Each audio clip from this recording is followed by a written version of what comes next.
Hello बच्चों, कैसे हैं आप लोग। आशा करता हूँ सभी लोग ठीक और स्वस्थ होंगे। तो त्रिकोणमिति के कुछ अनुप्रयोग में हम लोग प्रश्नावली 9.1 के प्रश्नों का हल देख रहे थे, जिसमें हम लोग प्रश्न संख्या 10 तक का हल देख चुके थे।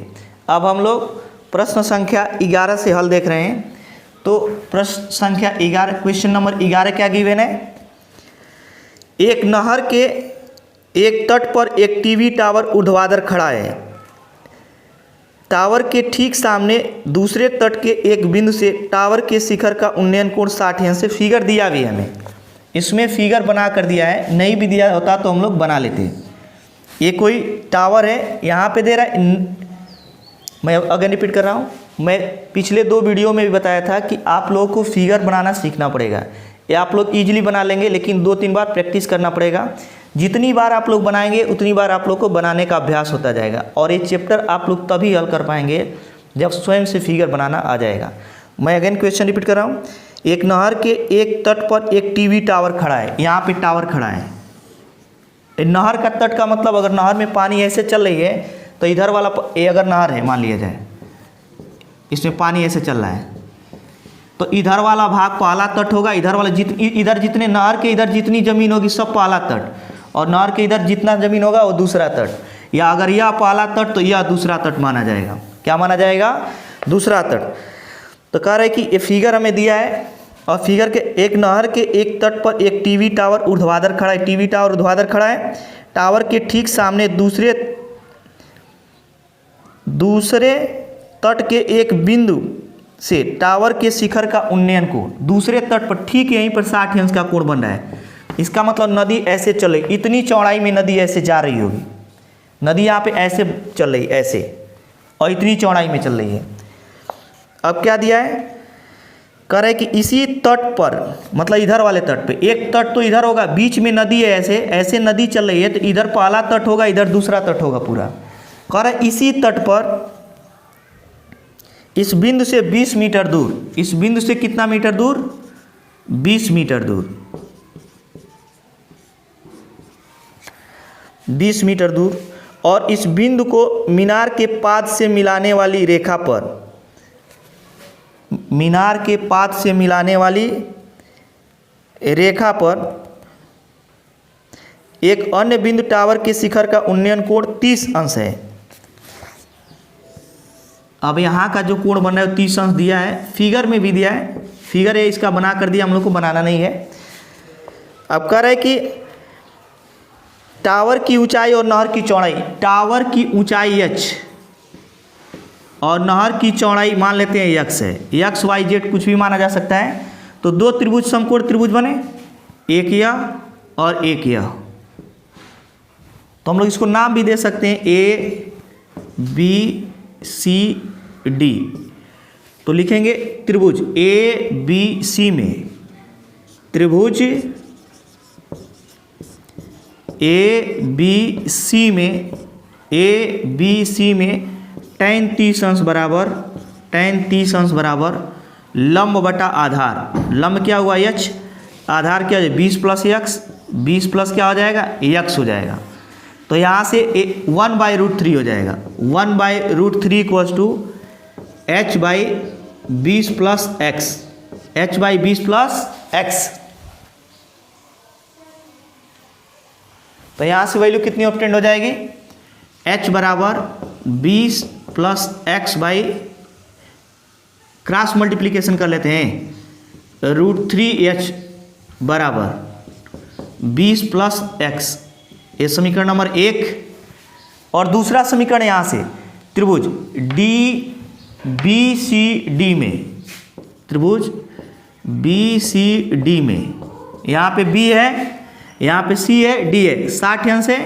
तो tan 60 अंश बराबर लिखेंगे लंब बटा आधार h/x। h बाई क्या लिखेंगे? x। तो √3 बराबर h/x। तो ये √3x बराबर क्या लिखेंगे? h। समीकरण नंबर क्या हो जाएगा? 2। अब समीकरण 2 से h का मान 1 में रखते हैं। समीकरण 2 से h का मान 1 में रखने पर 1 में रखने पर, 1 में रखते हैं। समीकरण 2 से h का मान किस में रखते हैं? 1 में। तो यहाँ पे √3 और यहाँ पे h की वैल्यू कितनी है? √3x। क्या है? यह h का मान उठाएंगे और ले जाकर सीधे यहाँ पे रख देंगे। तो h के प्लेस पे क्या रखेंगे? √3x। ये √3 है पहले से है, और h के प्लेस पे क्या रख देंगे? √3x। √3x बराबर क्या लिखेंगे? 20 और प्लस x। तो यह हो जाएगा 3x बराबर 20 प्लस x, या इस x को इधर लाओ तो 2x बराबर 20, तो ये कट जाएगा। तो x बराबर क्या हो जाएगा? 10 मीटर। x बराबर क्या आ जाएगा? 10 मीटर। अगर हमें ये नदी की चौड़ाई है और ऊंचाई ज्ञात करने के लिए किस में जाएंगे? समीकरण नंबर 2 में। तो समीकरण 2 से क्या लिखेंगे? देखते हैं। समीकरण 2 से h बराबर √3x। h बराबर क्या लिखेंगे? √3x, या h बराबर √3 और x की वैल्यू कितना आ जाएगा? 10। तो h बराबर 10√3 मीटर, 10√3 मीटर। इसका मतलब मीनार की जो ऊंचाई होगी 10√3 मीटर होगा, और जो नदी की चौड़ाई होगी वह 10 मीटर होगी। अतः नदी की चौड़ाई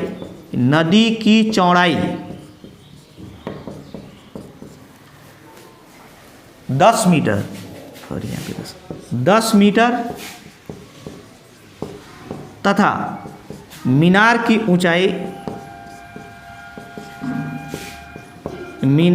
ऊंचाई 10√3 मीटर होगी।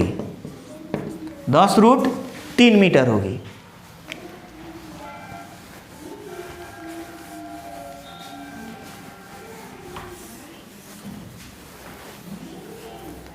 क्वेश्चन नंबर 12 देखते हैं। 12,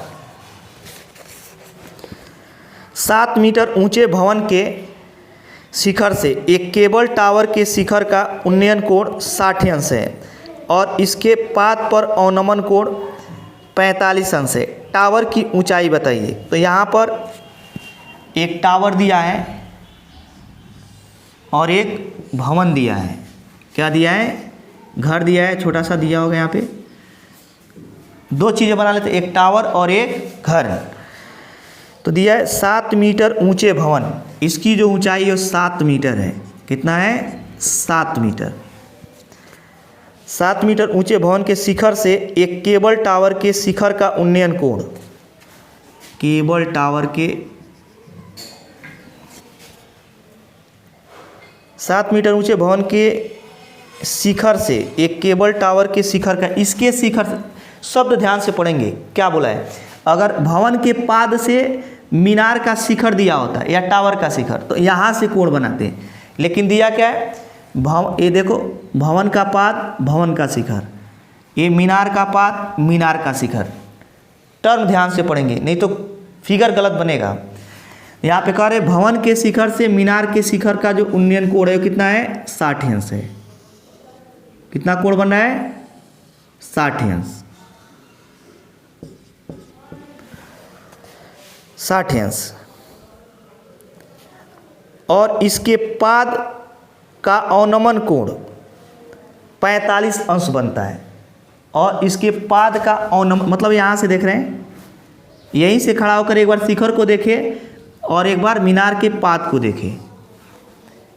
क्वेश्चन क्या दिया? भवन के शिखर से मीनार के शिखर का उन्नयन कोण 60 अंश और भवन के शिखर से मीनार के पाद का अवनमन कोण ए होगा 45 अंश। अवनमन कोण का मतलब 36 से ए 45 अंश, तो ए भी 45 अंश हो जाएगा।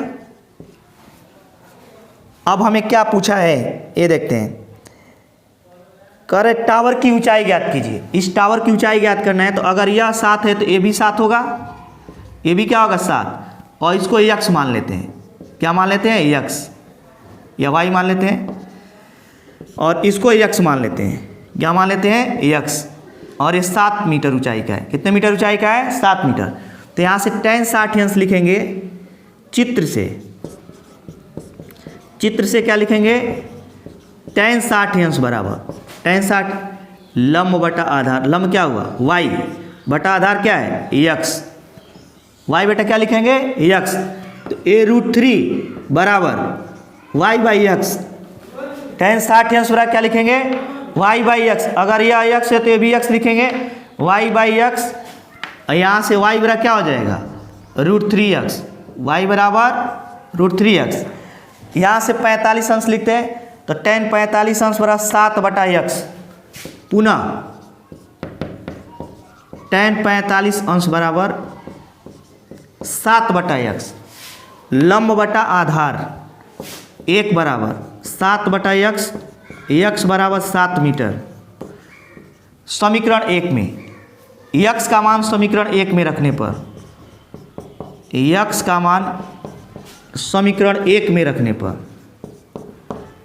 1 में रखने पर y बराबर क्या मिल जाएगा √3 और x का मान 7, तो y बराबर क्या हो जाएगा 7√3 मीटर, 7√3 मीटर। तो हमें क्या ज्ञात हुआ अभी x और y, तो हमें मीनार की ऊंचाई ज्ञात करनी, मीनार की टोटल ऊंचाई कितना है 7 प्लस y, अतः मीनार की ऊंचाई, अतः मीनार की ऊंचाई क्या लिखेंगे, मीनार की ऊंचाई यहाँ से आ जाएगा 7 या और प्लस y, 7 प्लस y, और y की वैल्यू कितना गिवन है √7 इंटू 3, √7 इंटू 3, तो 7 प्लस 7√3, 7 कॉमन कर लेंगे 1 प्लस √3 बच जाएगा, 1 प्लस √3। अब हम लोग नेक्स्ट क्वेश्चन देखते हैं। नेक्स्ट क्वेश्चन क्या है, क्वेश्चन नंबर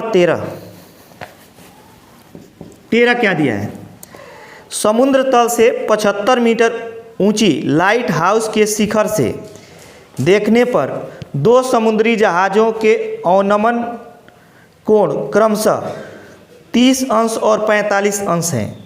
मान लीजिए कोई समुद्र में कोई टावर खड़ा है,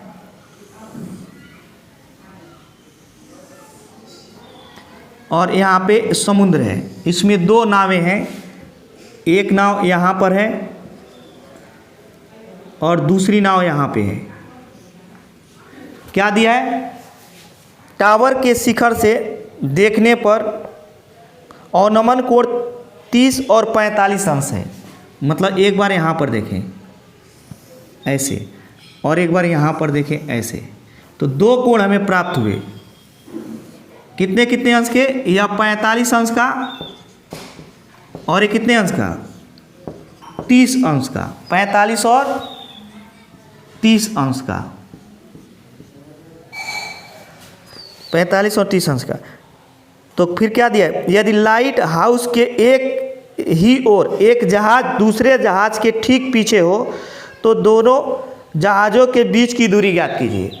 दोनों जहाज़ों के, या हमें मान लीजिए x ज्ञात करना है, और ये क्या है y है, क्या है y, और ये क्या है h है, क्या है h।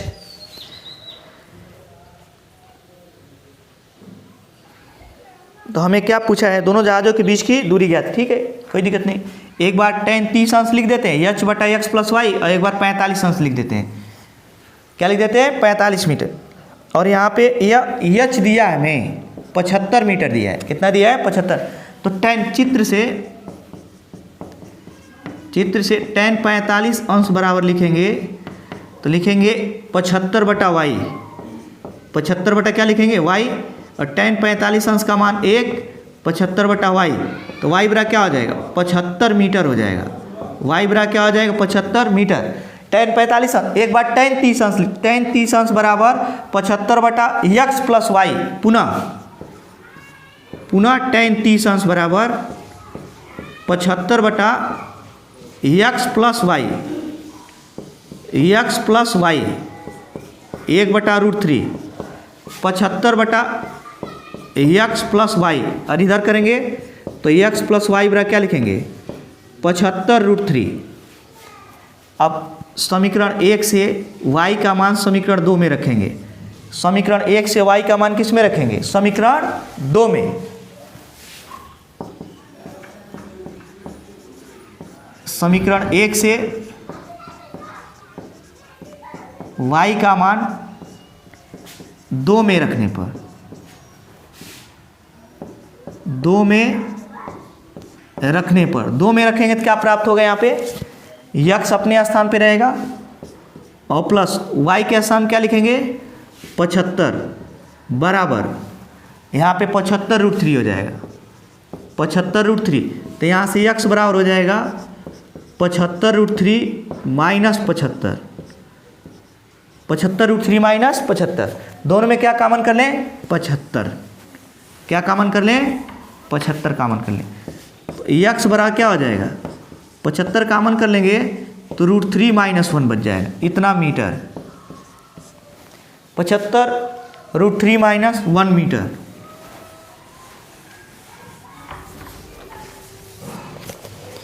अब देखते हैं क्वेश्चन नंबर 14। क्वेश्चन नंबर 14 क्या है? 1.2 मीटर लंबी एक लकड़ी भूमि से 88.2 मीटर की ऊंचाई पर एक क्षैतिज रेखा में हवा में उड़ रहे गुब्बारों को देखती है। कहाँ पे? 1.2 मीटर लंबी लड़की भूमि से 82.2 मीटर ऊंचाई पर। यहाँ पे हमें फिगर बना कर दिया है। ऐसा एक क्वेश्चन पीछे भी आया था। एक गुब्बारा एक बार यहाँ पे कितनी मीटर ऊंचाई पे? 82। एक बार यहाँ पे आ गया गुब्बारा, अब भी ऊंचाई उतनी ही रहेगी। और एक इसकी ऊंचाई जो दिया है वो दिया है 88.2 मीटर।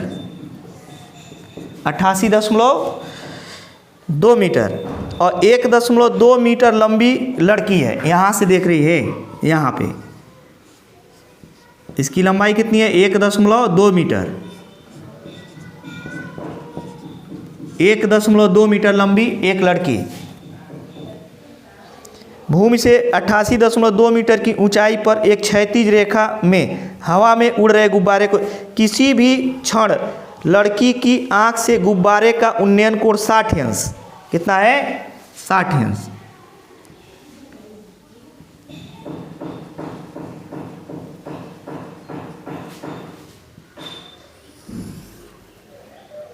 और एक बार यहाँ पे कितना बन रहा है? 30 अंश। ये 60 अंश और ये क्या है? 30 अंश। 60 अंश और ये 30 अंश है, हो जाता है। इस अंतराल के दौरान गुब्बारे द्वारा तय की गई दूरी ज्ञात कीजिए। करे कि गुब्बारा कितनी दूरी तय करेगा यहाँ से यहाँ तक आने में। पहले 30 अंश का कोण बना रहा था जब यहाँ पे था तो ये, और जब उड़ते उड़ते यहाँ पे आ गया तो कितना बना? 60 अंश का। तो करे एक कितना होगा? यक्स, और एक कितना होगा? वाई। तो हमें ये नहीं ज्ञात करना वाई, हमें यक्स ज्ञात करना है कि यहाँ से यहाँ तक आने में कितना दूरी तय किया। तो एक बार हम लिखेंगे 1.2 मीटर ये है तो ये भी तो 1.2 मीटर होगा, 1.2 मीटर हो जाएगा। अगर यह 1.2 मीटर हुआ, 1.2 अगर यह हुआ तो ऊपर वाला कितना बच जाएगा? 88.2 में से 1.2 घटा दिया जाए, कितना बचेगा? 87। कितना बचेगा? 87। तो यहाँ पे लिखो tan 60 अंश बराबर ये 87, तो ये भी 87 होगा। कितना होगा? 87। तो एक बार लिखते हैं tan 60 अंश बराबर tan, चित्र से लिखेंगे, चित्र से tan 60 अंश बराबर tan 60 अंश बराबर लंब बटा आधार 87 बटा आधार कितना हो जाएगा? y, और ये कितना हो जाएगा? √3 बराबर 87 बटा क्या बचेगा? y। तो यहाँ से y बराबर क्या हो जाएगा? 87 बटा √3, 87 बटा √3। और यहाँ से याद करेंगे tan 30 अंश बराबर समीकरण नंबर 1। पुनः चित्र से क्या लिखेंगे?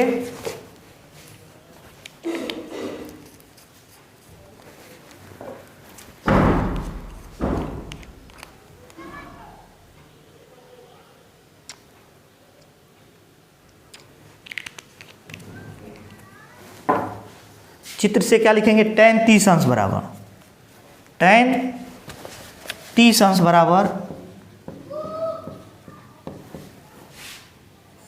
क्या लिखेंगे यहाँ पे, 87/x plus Y, 87/x plus Y.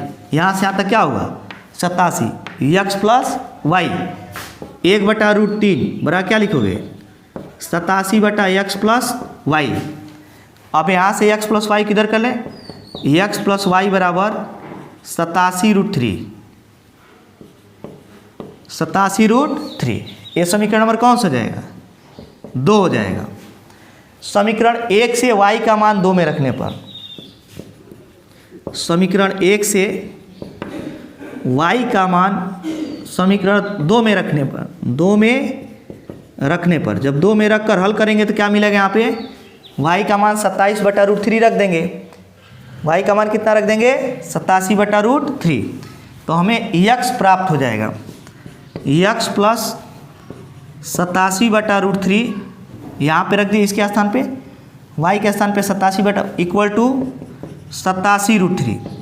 इसको उधर ले जाते हैं तो यहाँ से x बराबर क्या प्राप्त हो जाएगा, 87√3 माइनस 87/√3। इसको हल करके देखते हैं कितना प्राप्त होता है।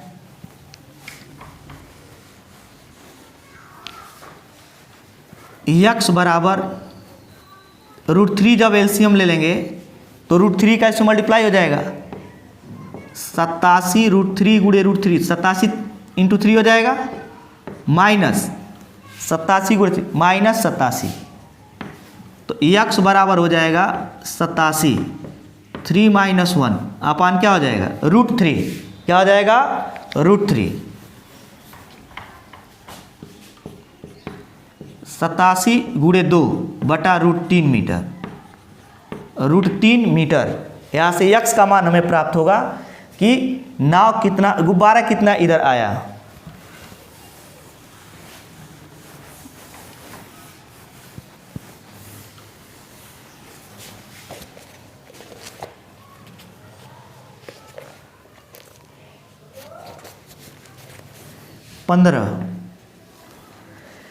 एक सीधा राजमार्ग एक मीनार के पाद तक जाता है। कोई मीनार है, क्या है, कोई मीनार है। एक सीधा राजमार्ग एक मीनार के पाद तक जाता है। मीनार के शिखर पर खड़ा एक आदमी एक कार को 30 अंश के अवनमन कोण पर देखता है। यहाँ पे कोई आदमी खड़ा है, यहाँ पे कोई कार खड़ा है, कितने अंश के कोण पर देखता है, 30 अंश के अवनमन कोण पर। कितने के, 30 अंश के अवनमन कोण पर देखता है।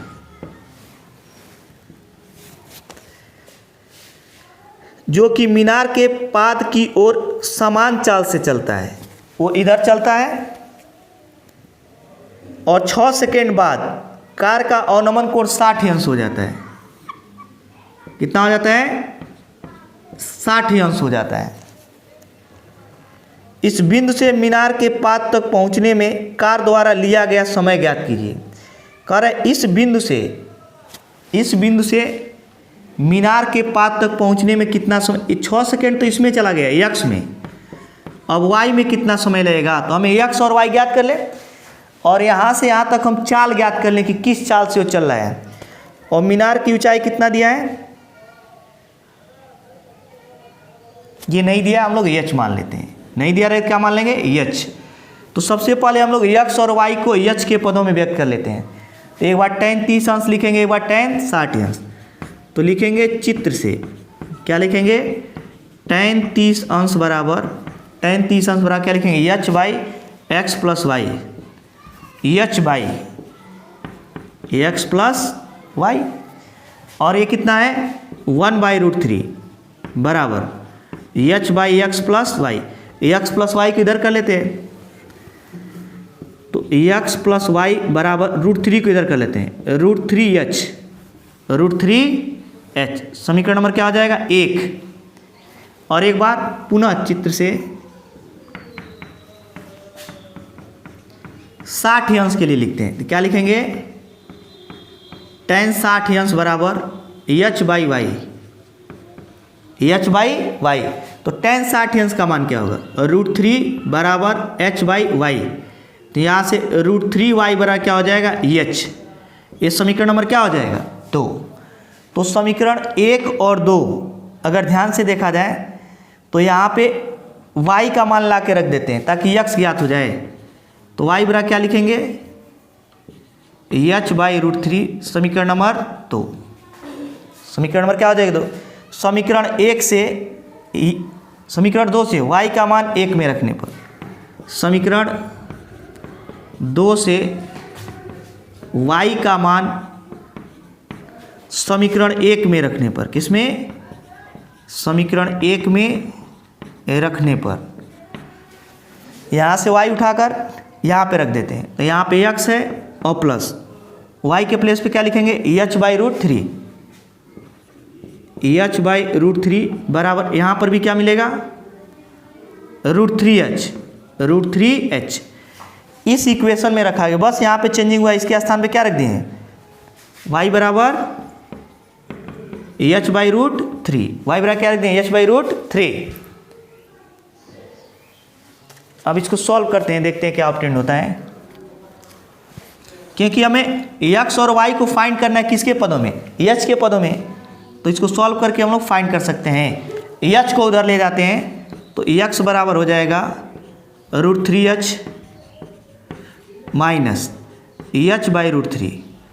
तो यहाँ से x बराबर हो जाएगा √3 एलसीएम ले लेते हैं, 3h माइनस h। तो x बराबर क्या हो जाएगा, 2h/√3, 2h/√3। और यही x का मान अगर हम लोग यहाँ तो y h के पदों में है ही, x भी h के पदों में आ गया। तो यहाँ से कह रहे कि a मान लेते, a से b तक जाने में उसको समय कितना लगा, 6 सेकेंड। तो यहाँ से हम लोग चाल ज्ञात कर लेते हैं, a से b तक जाने में लगा समय 6 सेकेंड, a से b तक जाने में 6 सेकेंड का समय लग रहा है, सेकेंड का समय लग रहा है। अतः ए से बी तक जाने में 6 सेकेंड का समय लग रहा है, अतः चाल बराबर क्या लिखेंगे, दूरी बटा समय, दूरी बटा क्या लिख देंगे, समय। दूरी कितना तय किया, x, समय कितना है 6। ये हमें चाल भी ज्ञात हो गया, क्या ज्ञात हुआ है, चाल भी, चाल भी ज्ञात हो गया। अब क्या ज्ञात कर लेते हैं, B से C तक जाने में लगा समय, B से C तक जाने में लगा समय, C तक जाने में लगा समय, समय बराबर क्या लिखोगे, T बराबर, फिर लिखेंगे दूरी बटा चाल। तो चाल तो हम मालूम कर चुके हैं, और दूरी इस बार कितना है, y बाई चाल क्या है, v। तो t बराबर यहाँ लिखेंगे y, और v बराबर क्या लिखेंगे, x/6। 6 ऊपर चला जाएगा तो 6y बाई क्या लिखेंगे, x, 6y/x। तो यहाँ से y की वैल्यू इसके पहले हम लोग ऑब्टेन किए थे, y कितना आया था, h/√3। y कितना आया था, h/√3। इधर कर लेते हैं इसको, t इक्वल कितना प्राप्त हुआ है, क्या किए यहाँ पे, v का मान रखे हैं। v का मान कहाँ से रखे, यहाँ से दूरी बटा चाल। तो दूरी यहाँ पे कितना था, y, और चाल क्या है, v। तो v का मान क्या रख दिए, ay ही रहा। यहाँ से कहते t बराबर ay, और v के प्लेस पे क्या रखें, ax/6, क्योंकि v बराबर क्या है, ax/6 है, तो 6 ऊपर चला जाएगा। तो t बराबर हो जाएगा 6y/x, और x और y दोनों के मान हमें मालूम है, तो हम लोग ज्ञात कर लेते हैं। x का मान रखते हैं पहले, x का मान कितना है भाई, यहाँ से है x बराबर 2h/√3, और y का मान है h/√3। h/√3 दोनों का मान रखेंगे, t बराबर क्या हो जाएगा 6, और ये हो जाएगा h/√3, और यहाँ पे बचेगा 2h/√3। √3 और √3 कट जाएगा, h और h कट जाएगा, t बराबर कितना बच जाएगा, 3 सेकेंड। टी बराबर कितना बच जाएगा 3 सेकेंड। इसका मतलब उसे बी से सी तक जाने में कितना समय लगा होगा 3 सेकेंड। अब देखते हैं हम लोग नेक्स्ट क्वेश्चन नंबर कौन सा है 16। ये अंतिम क्वेश्चन है। इसका हल कैसे करेंगे, इसका सलूशन कैसे देखेंगे। प्रश्न संख्या 16। मीनार के आधार से और एक सरल रेखा में 4 मीटर और 9 मीटर दूरी पर स्थित दो बिंदुओं से मीनार के शिखर के उन्नयन कोण पूरक कोण है। मैं रिपीट कर रहा हूँ, मीनार के आधार से, पहले एक एक लाइन को पढ़ा जाए।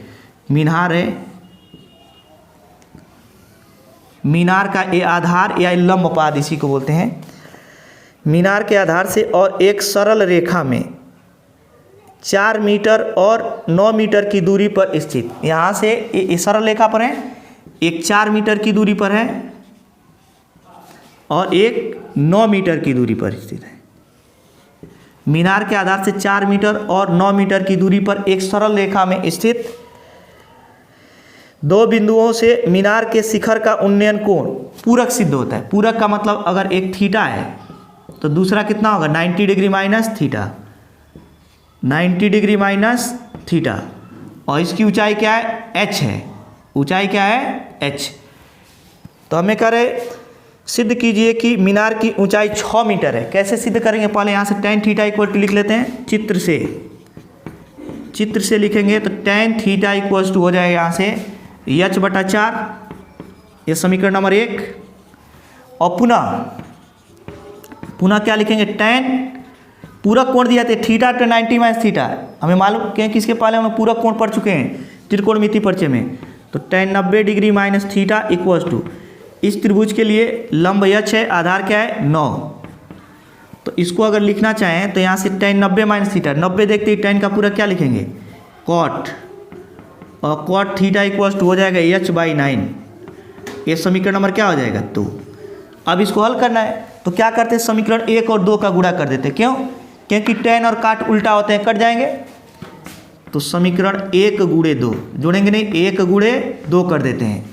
तो tan थीटा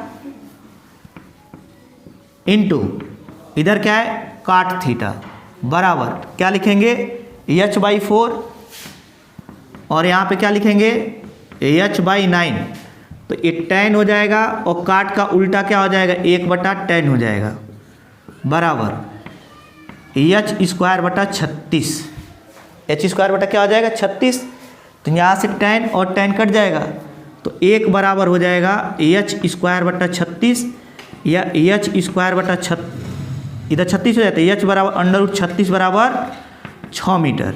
क्या होगा 6 मीटर। मीनार की ऊंचाई क्या होगा 6 मीटर, यही सिद्ध करना था।